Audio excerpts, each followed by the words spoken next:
when you think of entrepreneurship, you must also know what has been provided inside you. A country runs on the legislature, that's appointed body, and those who make the legislation, usually we would call it the parliament, and then on the executive, who will act on the legislature. So there's the government sector and the private sector. Then of course the judiciary, who are the umpires of what will happen. Now all these three areas get written up inside us according to the gift and the call, the God's scope, God's script He puts into us. So Romans chapter 12 verse 7 tells us, there is a measure and there is a gift. So the measure may be for some people that they provide well for their family only. For other people, the measure may involve a 30-fold, that you are able to create a business institution, a work field that can serve 30 households. And for others, it may be 60-fold. Others 100-fold, or even, it goes like that. So, there are people who become chairman of companies that can provide livelihood for 60,000 people or 10,000 people, whatever. So it is, there are few people who began something and it went up to 6,000 or 10,000 livelihoods. So God is interested in livelihoods as much as man has to work with money. So the first gift is the gift of entrepreneur, one who sees more than others, and in church we will call it prophecy, the imaginative, speculative. They see before others, hear before others, feel before others. It may be about a person's problem, or it may be about a business opportunity, changing trend. So they get to be the business people as people understand. So Joseph would be one who sees before others. So he had a dream and told the Pharaoh that there would be 7 years of plenty followed by 7 years of famine. So the one who saw beforehand, and Pharaoh wisely appointed Joseph to be the one in charge next to him to get ready for the massive harvest, and then after that for the famine times that's coming. And the name Joseph means Yasef, and he added to his family and he added to the nation. So you may be a Yasef, a Joseph, one who can add value and management even for a whole nation. And Yasef means God adds. When such a person is at the helm, God adds, and God is able to work. So may you be an entrepreneur who sees trends ahead of others, what is failing and what is to come. But the same gift of prophecy, speculation, imagination has to work with an artist, has to work with a photographer, with an architect. He sees the space, and in his spirit and in his heart, he is able to see the building that will make the space. So some people will call it a right brain ability, but it is actually a visualizing ability that comes from the kinesthetic and visual tracts of the brain. So parallel to the fatherhood attributes of character, abilities that God has placed in you, there's also the way your brain has wired up.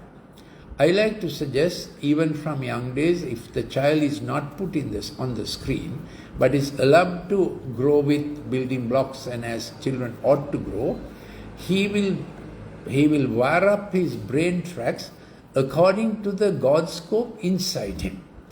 So just remember that. But the first gift we are looking at is this prophecy, speculative, imaginative, investment, how will it go, ability that will make you an entrepreneur.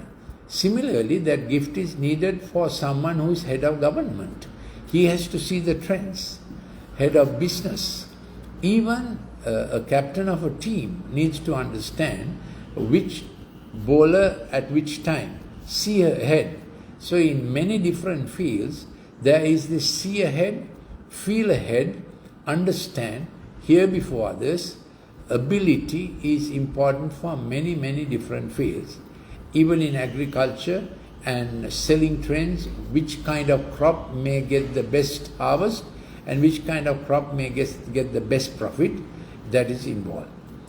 So it's a wide range of the gift which can have national level effect or simply for your own family. So father has to see, my first child looks as if he is into knowledge and he might become a doctor or he might become a lawyer. My second child is very kinesthetic. He might become an entrepreneur. He might become a chef. He might become a hospitality person. Then my third child, he is very musical. He automatically takes to music. So even a father of a family has to have a prophecy nature of seeing ahead how he can manage his family.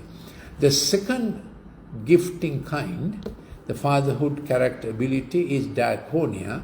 That is to be available in services, behind scenes, unseen. Diaconia means a simple service, help and do your part so that others can do their part. So often the diaconia people are servers behind scenes. In a sense, IT is also a diaconia field. I use the Greek word because support services might be the closest in English language. All these are outlined in Romans chapter 12, verses 7 to 12, how God has given to each one part of God's fatherhood ability and character to go doing the world, because God is interested in applying His fatherhood to do the world. So you are looking at being fruitful, multiply, fill and fulfill your portion, steward others, and that gives you governance, dominion over different fields. So dominion comes by not sit and talking, not acting the commander, but you becoming first fruitful, multiply, fill and fulfill your portion, and then you are stewarding others. This is related to age also. By 17, you should be having a full thrust into your life. And then by 24, you must be reasonably settled in the field that you will be doing for life. Whether it's medicine, law, entrepreneur, computer, whatever, IT, you must be settled in life. Then 24 to 33 is your work hard season to get success. 33 to 43, you grow your success, your potential. At 43, you are a senior. Now you are moving into significance and stewarding others. So while you keep growing, when you are 43, you have come to that watershed in life. You have to think of your juniors. Of course, you will be thinking of your family. If you married at the age of 28, you will be having a son or daughter who is 15 years old. Then you have to think quite a bit for your son's future also when you are 43. So 23, 33, 43, and then you keep growing like that. By 63, of course, you are becoming an elder statesman, not only for your company, even other companies, other corporates will want to have your elder statesmanship advice, and you might even consider politics at that stage to make national legislation to change and transform, because you have already had an experience. So the diaconia is the support services. The third one is the teacher, the one who maintains standards, boundaries. So that would be the accountant, teacher, law, engineer. They are straight line people. They are generally not flexible because they are character inside, which becomes their job description outside. Can make them like that, because the engineer can't say build the bridge anyway somehow. He'll have to give precise instructions. Same with the teacher. 9 times 9, you can't say make it what you like. 9 times 9 is always 81. So they have a character which looks inflexible, similarly with law, but that's part of their job description or work field character. So we have character, attitude, skill and knowledge in any given work field. So you need to know what your work field is like. The fourth one is the hospitality, the Barnabas, the encourager, the trainer, the coach. The Greek is parakaleo, come alongside others and train them. So when you talk about entrepreneurship in the church or elsewhere, you must know your people get to know what they are from God and invest them for what God has for them. Then they do well and they peak and they are at the summit.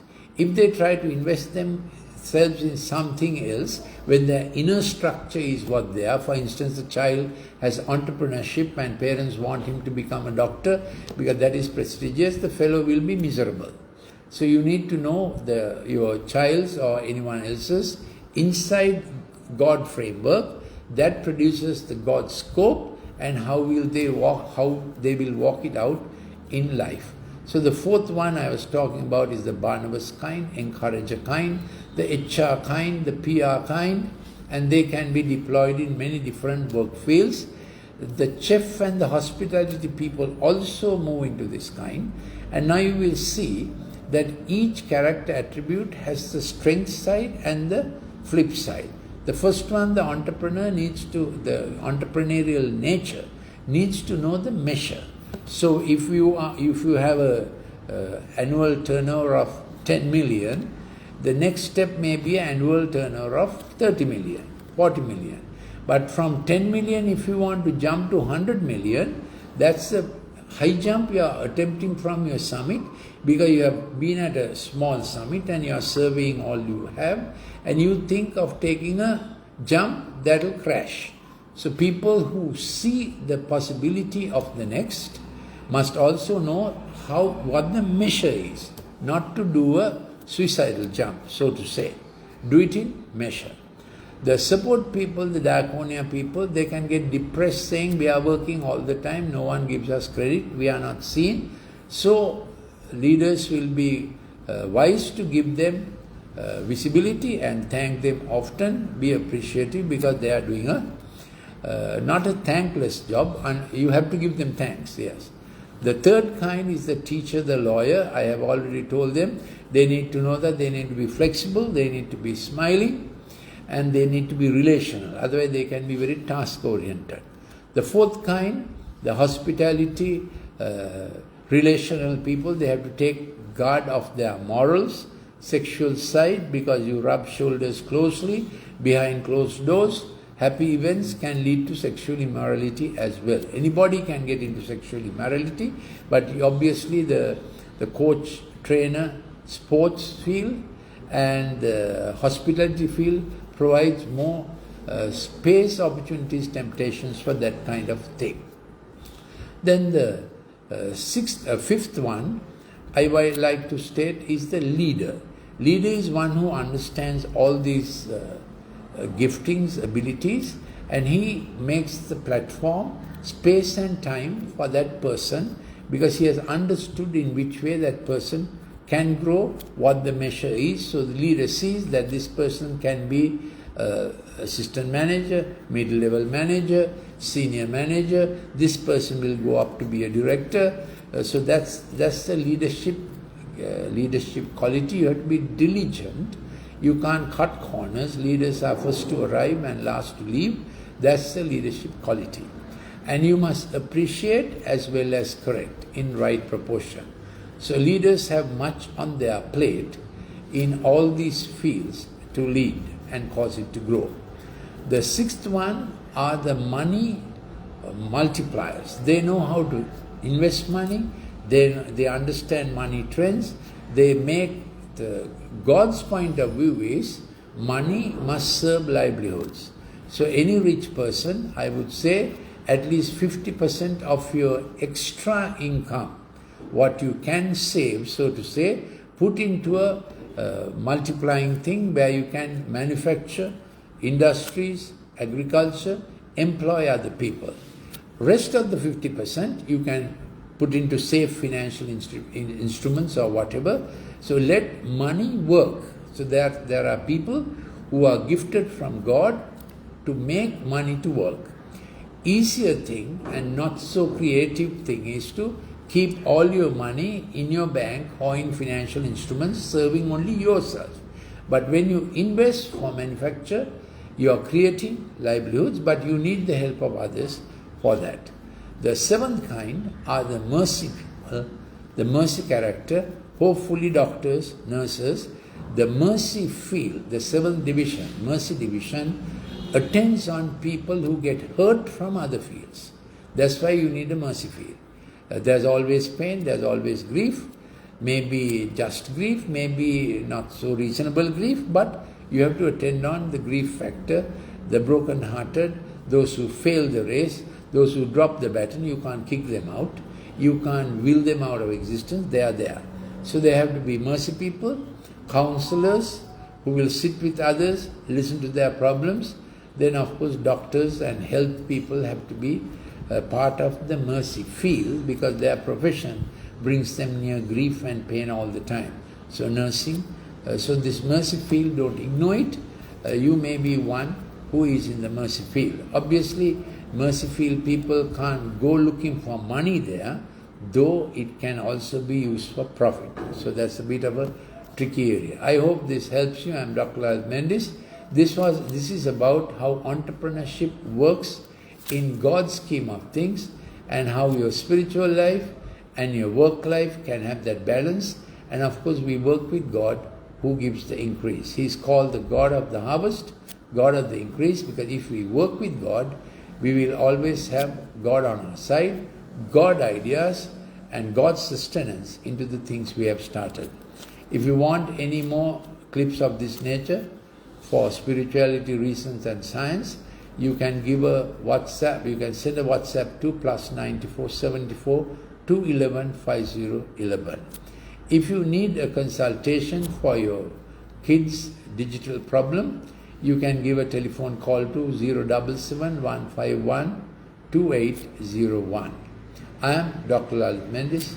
Till we meet in another broadcast, thank you.